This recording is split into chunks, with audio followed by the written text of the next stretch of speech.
Hello students, आज अपन पढ़ने जा रहे हैं मादा जनन तंत्र का नेक्स्ट टॉपिक यानी फीमेल रिप्रोडक्टिव सिस्टम बोलते हैं। अब देखो, इससे पहले मैंने आपको बताया था कि स्ट्रोमा पे बताया था कि स्ट्रोमा के दो भाग बताए थे। स्ट्रोमा के कौन कौन से भाग बताए मैंने आपको? एक तो वल्कुल भाग बताया था और दूसरा भाग जो था वो कौन सा था? मेडुला, या हिंदी में बोलते हैं मध्यंश भाग, और जो वल्कुट या इसको बोलते हैं कोर्टेक्स भाग। ठीक है, इसके आगे अपन नेक्स्ट चलते हैं कि इसके अंदर जो मेडुला भाग था या कह सकते हैं कि मध्यंश भाग जो था वो क्या करता है? प्राथमिक पुट्टिका के चारों ओर, जो प्राथमिक पुट्टिका जो होती है उसके चारों ओर एफएसएच हार्मोन से, कौन सा हार्मोन से? एफएसएच हार्मोन से। अब यहां बता दूं एफएसएच हार्मोन क्या होता है? एफएसएच हार्मोन वही हार्मोन है जो मैंने आपको टेस्टिस की संरचना के अंदर बताया था। टेस्टिस यानी वसन की आंतरिक संरचना में बताया था कि शुक्र जनन की क्रिया को प्रेरित करने वाला जो हार्मोन जो होता है वो कौन सा होता है? एफएसएच। पूरा नाम की अगर बात करें, फॉलिकल स्टिमुलेटिंग हार्मोन। तो ये फॉलिकल स्टिमुलेटिंग हार्मोन या एफएसएच हार्मोन जो होता है ये क्या करता है? इस पुट्टिका के चारों ओर एफएसएच हार्मोन से किसका निर्माण करता है? मेम्ब्रेना ग्रेनुलोसा। किसका निर्माण करता है? मेम्ब्रेना ग्रेनुलोसा, इस तरह का निर्माण करता है। अब ये मेम्ब्रेना ग्रेनुलोसा जो होता है इसके दो स्तर होते हैं। देखो, मेम्ब्रेना ग्रेनुलोसा के दो स्तर कौन कौन से होते हैं? एक नंबर याद रखना, मेम्ब्रेना ग्रेनुलोसा का पहला जो स्तर होता है वो होता है थीका एक्स्टर्ना। कौन सा होता है? थीका एक्स्टर्ना। और एक स्तर जो होता है वो कौन सा होता है? थीका इंटरना होता है। कौन सा स्तर होता है? Theca interna. अब जो थीका एक्स्टर्ना जो होता है ये बाह्यतम स्तर होता है, ये अपन कह सकते हैं बाह्य स्तर। ठीक है, अभी किसका स्त्राव करता है? इसमें कौन सा एंजाइम का स्त्राव होता है ये भी याद रखना कि जो थीका एक्स्टर्ना जो होता है ये पोर्टिलाइटिक एंजाइम का स्त्राव करता है। अब ये पोर्टिलाइटिक एंजाइम क्या करता है? उस ग्राफिन पुट्टिका को क्या करता है? कमजोर बना देता है। क्या करता है? कमजोर कर देता है। अब इधर दूसरा जो भाग था वो कौन सा था? Theca interna. थीका इंटरना जो होता है ये क्या करता है? आंतरिक स्तर होता है। और थीका इंटरना में एस्ट्रोजन हार्मोन का स्त्राव होता है। किसका स्त्राव होता है? एस्ट्रोजन हार्मोन का स्त्राव होता है, जो क्या करता है? मादा में द्वितीय के लैंगिक लक्षणों को प्रकट करता है या विकास करता है। ऐसे मैंने आपको द्वितीय के लैंगिक लक्षणों के लिए नर के लिए मैंने बताया था आपको कौन सा हार्मोन? Testosterone hormone. और टेस्टोस्टेरोन हार्मोन नर के द्वितीय के लैंगिक लक्षणों को जैसे दाढ़ी मूंछ आना, आवाज का भारी होना, ऐसे एस्ट्रोजन हार्मोन के लिए जैसे मादा के अंदर है आवाज का कोमल होना, स्तनों का विकास होना, ये मादा के द्वितीय लैंगिक लक्षणों को प्रकट करता है। कौन सा हार्मोन? Oestrogen hormone.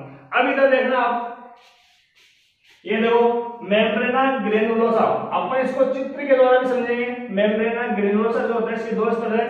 कौन कौन से? वो थीका एक्स्टर्ना बाह्यतम स्तर होता है। कौन सा स्तर होता है? बाह्यतम स्तर होता है। कौन से एंजाइम मैंने बताया था अभी कि पोर्टिलाइटिक एंजाइम का स्त्राव होता है। किसका स्त्राव होता है? पोर्टिलाइटिक एंजाइम का स्त्राव होता है, जो क्या करता है? इसे ग्राफिन पुट्टिका क्या करता है? कमजोर बना देता है। ठीक है, अब देखो इधर एक बताया मैंने आपको कि मेम्ब्रेना ग्रेनुलोसा का जो दूसरा स्तर जो होता है वो कौन सा होता है? Theca interna. कौन सा होता है? Theca interna. ये कौन सा होता है? आंतरिक स्तर होता है। कौन सा स्तर होता है? आंतरिक स्तर होता है।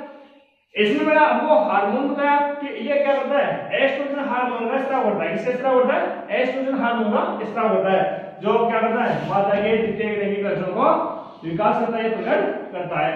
अब बात करते हैं यहाँ पर इधर चित्र के द्वारा अगर इसको समझे अपन तो देखो, जो प्राथमिक अंडाणु जो होता है इधर देखना, ये अपन कह सकते हैं उगोनिया।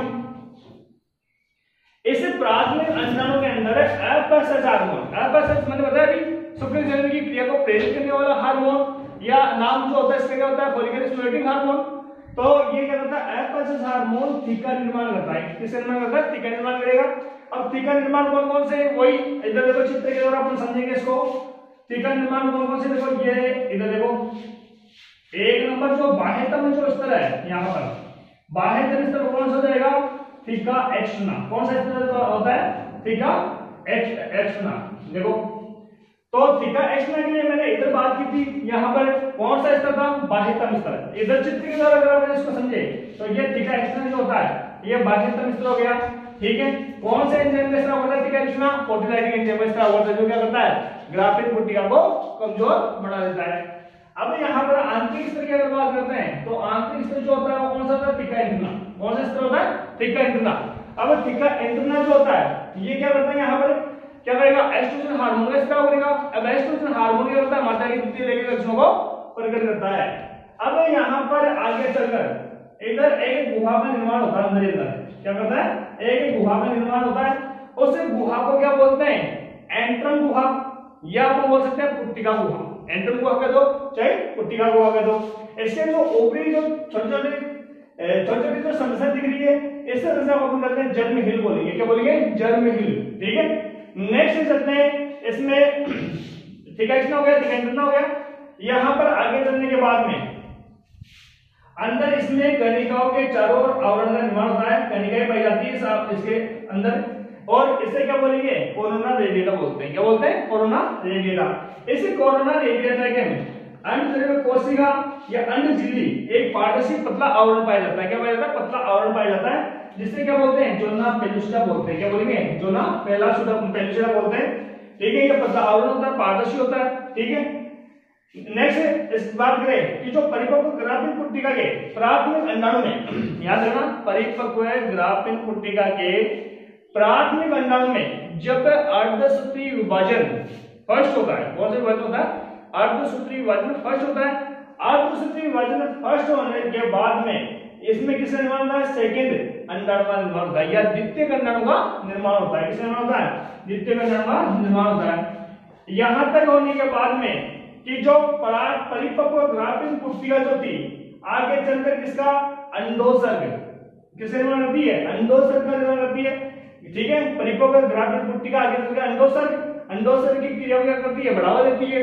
अब यहाँ पर अंडोसर्ग बता दूं, अंडोसर्ग क्या होता है, अंडाणु का मुक्त होना। ठीक है, अंडोसर्ग क्या होता है कि LH हार्मोन के द्वारा या 14वें दिन, ठीक है, ग्राफीन पुट्टिका को तोड़कर द्वितीयक अंडाणु का मुक्त होना, किसका, द्वितीयक अंडाणु का मुक्त होना अंडोत्सर्ग की क्रिया कहलाती है। क्या कौन सी क्रिया कहलाती है, अंडोत्सर्ग की क्रिया कहलाती है। अब इसके लिए हार्मोन जो होता है वो कौन सा होता है, LH हार्मोन। ठीक है, ये क्या करेगा, उससे ग्राफीन पुट्टिका को तोड़ेगा और द्वितीयक अंडाणु मुक्त होगा, जिससे कौन सी क्रिया कहलाएगी, अंडोत्सर्ग की क्रिया कहलाती है। अब अंडोत्सर्ग की क्रिया होने के बाद में ये आगे चलकर किसका निर्माण करता है, कार्पस ल्यूटियम का निर्माण करता है। किसका निर्माण करता है, कार्पस या कॉर्पस ल्यूटियम का निर्माण करता है। अब मैं बता दूं, कॉर्पस ल्यूटियम जो होती है ना, ये कॉर्पस ल्यूटियम ये क्या करती है, दो प्रकार के हार्मोन्स का निर्माण करती है। अब कॉर्पस ल्यूटियम देखो, इसमें पीले रंग के वर्ण का निर्माण भी होता है। ठीक है, और ये दो प्रकार के हार्मोन्स का निर्माण भी करती है। एक हार्मोन्स जो होता है, मैं बता दूं आपको, देखो, एक होता है प्रोजेस्टेरोन और दूसरा जो होगा वो होगा रिलैक्सिन। कौन सा होगा, रिलैक्सिन। अब प्रोजेस्टेरोन जो होता है ये गर्भाशय को आरोपण के लिए तैयार करता है। क्या करता है, गर्भाशय को आरोपण के लिए तैयार करता है।